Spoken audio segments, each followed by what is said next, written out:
বর্তমানে আহলে কোরআন আমাদেরকে বলে যে হাদিস মানার দরকার নাই। আমার বন্ধুও ফিতনায় জড়িত, যদি কিছু বলতেন। মেয়েদেরকে হাফেজা বানালে বিবাহ শাদীর পর তারা স্বামী সংসার ও ছেলে মেয়েদের ঝামেলা নিয়মিত তেলাওয়াত করতে পারে না, ফলে কোরআন মুখস্থ থাকে না। এতে গুনাহগার হবে কিনা কিংবা হাফেজার মর্যাদা পাবে কিনা? অনেকের কাছে শুনেছি যে কেউ যদি 30 পারা কোরআন মুখস্থ করে ভুলে যায় তাহলে সেটা নাকি কবিরা গুনাহ হয়। এর সত্যতা কতটুকু? 30 পারা কোরআন মুখস্থ করে ভুলে গেলেই শুধু গুনাহ হয়, শুধু সেটা নয়, কোরআনের কোনো আংশিক যদি কেউ মুখস্থ করে, একটা সূরা মুখস্থ করলো, এরপরে সে সেটা ভুলে গেল, এই ভুলে যাওয়াটা যদি তার অবহেলার কারণে হয়, তার নিজস্ব ত্রুটির কারণে হয়, মোতাবাত বা এটাকে ফলো আপ করা, নিয়মিত পড়ার প্রতি অবহেলা করার কারণে যদি ভুলে যায়, তাহলে সে অবশ্যই গুনাহগার হবে, এটা সঠিক। নবী করিম সাল্লাল্লাহু আলাইহি সাল্লামকে মেরাজে আল্লাহ তাআলা বান্দার যত পাপগুলো আছে, গুনাহগুলো আছে, অপরাধগুলো আছে, এগুলো দেখিয়েছেন। কিভাবে তার প্রকৃত রূপ কেমন ছিল সেটা আল্লাহু আলাম। সেই গুনাহগুলোর মধ্যে নবী সাল্লাল্লাহু আলাইহি সাল্লাম এর একটা হাদিস থেকে আমরা জানতে পারি যে সবচেয়ে ভয়াবহ গুনাহগুলোর মধ্যে থেকে একটা দেখানো হয়েছে তাকে, মানুষ যখন কোরআনের কোনো অংশ মুখস্থ করার পর সেটা ভুলে যায়। অতএব কোনো হাফেজ পুরা কোরআন হিফজ করেছে, এরপরে সে পুরাটা ভুলে গেছে, সে আল্লাহর কাছে ভয়ঙ্কর অপরাধী, যদি সে অবহেলা গাফিলতির কারণে ভুলে যায়। ঠিক একইভাবে কেউ যদি কোনো আংশিক কোনো সূরা, কোনো পৃষ্ঠা, কোনো অংশ বিশেষ মুখস্থ করেছে, এরপর এটা ভুলে গেছে, সেও আল্লাহ তাআলার কাছে এভাবে অপরাধী। তবে এর বিপরীতে কিছু মানুষ আছে যারা কোরআন মুখস্থ করার পর নিয়মিত পড়ে কিন্তু আর ধরে রাখতে পারে নাই, তাহলে অবহেলা নাই এখানে, তার চেষ্টা ছিল, তাহলে সে গুনাহগার হবে না ইনশাআল্লাহ।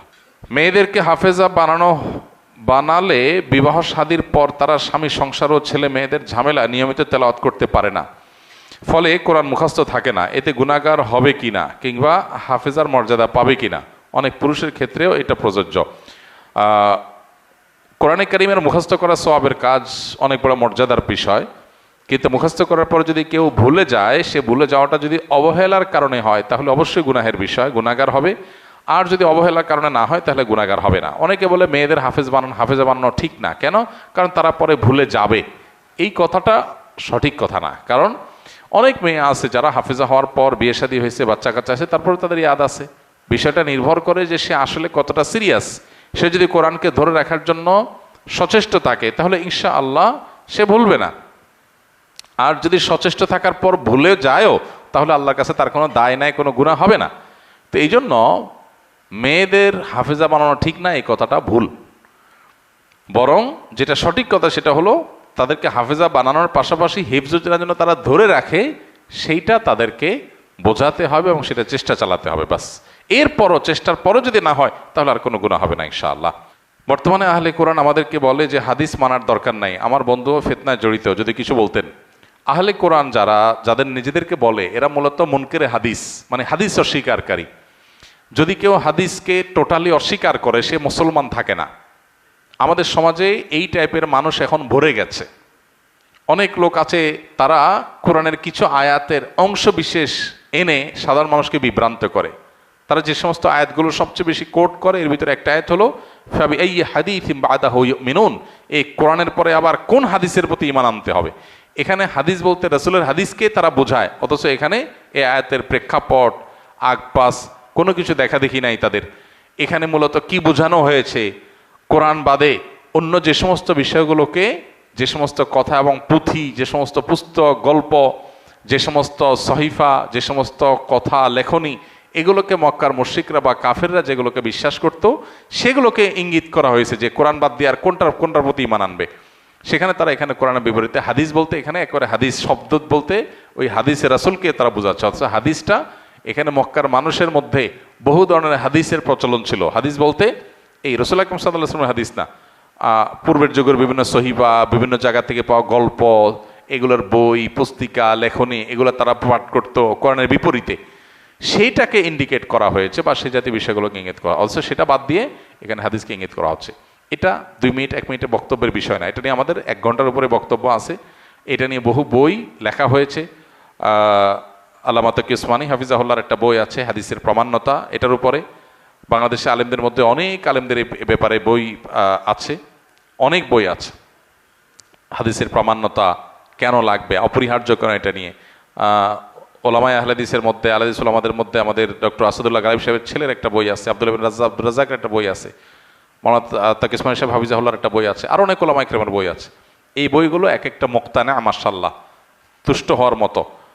এই বইগুলো পড়লে পরিপূর্ণ বিষয়টা ক্লিয়ার হবে। আমাদের 1 ঘন্টার উপর একটা বক্তব্য আছে, সেখানে আমরা 20-30টা কোরআনের আয়াত এনে হাদিসের প্রামাণ্যতা এটা প্রমাণ করার চেষ্টা করেছি। হাদিস বাদ দিয়ে যদি কেউ শুধু কোরআন দিয়ে ইসলাম মানতে চায় তাহলে সে বিভ্রান্ত হতে বাধ্য।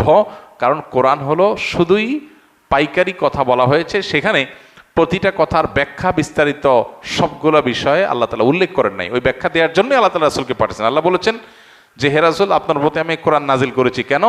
লিতুবাইয়িনা লিন-নাসি মা নুযিলা ইলাইহিম, যাতে করে আপনার প্রতি যা নাজিল হয়েছে, আপনার কাছে যা নাজিল হয়েছে এগুলো লিতুবাইয়িনা লিন-নাস, যেন মানুষকে এগুলোর ব্যাখ্যা আপনি করে দেন।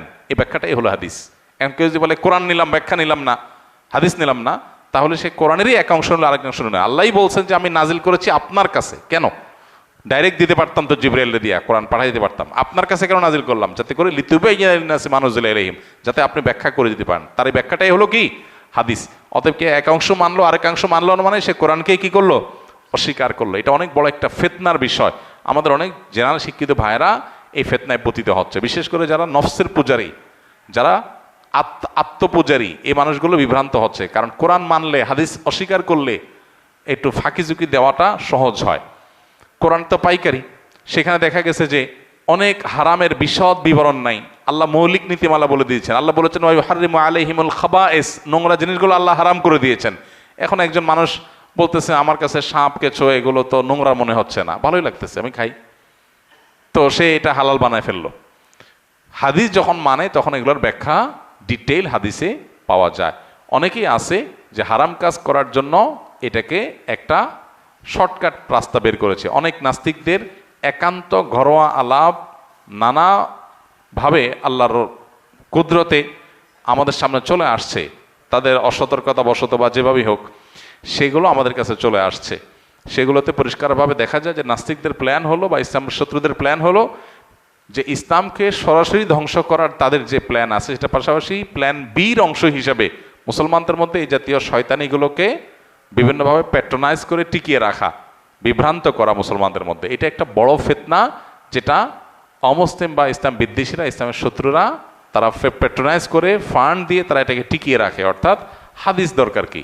কোরআনই তো যথেষ্ট। মূলত হাদিস কোরআন কোত্থেকে পাইছি আমরা? কোরআন নবী সাল্লাল্লাহু আলাইহি সাল্লাম থেকে, সাহাবা একরাম থেকে যে পাইপলাইন দিয়ে বা যে রুট দিয়ে কোরআন আসছে, হাদিস একই রুট দিয়ে আসছে। আপনি একটাকে অস্বীকার করলে কয়দিন পর আরেকটা অস্বীকার করা লাগবে। হাদিস সংরক্ষণের ইতিহাস সম্পর্কে যারা জানে না তারা এটা নিয়ে সন্দেহ করতে পারে। সংরক্ষণের ইতিহাস জানলে হাদিস, বিশুদ্ধ হাদিস গ্রহণ করার ক্ষেত্রে কারোর ন্যূনতম সন্দেহ আসার সুযোগ থাকবে না। মূলত এই রাস্তাটা খোলা হয়েছে হাদিস একসময় কোরআনকে অস্বীকার করার জন্য।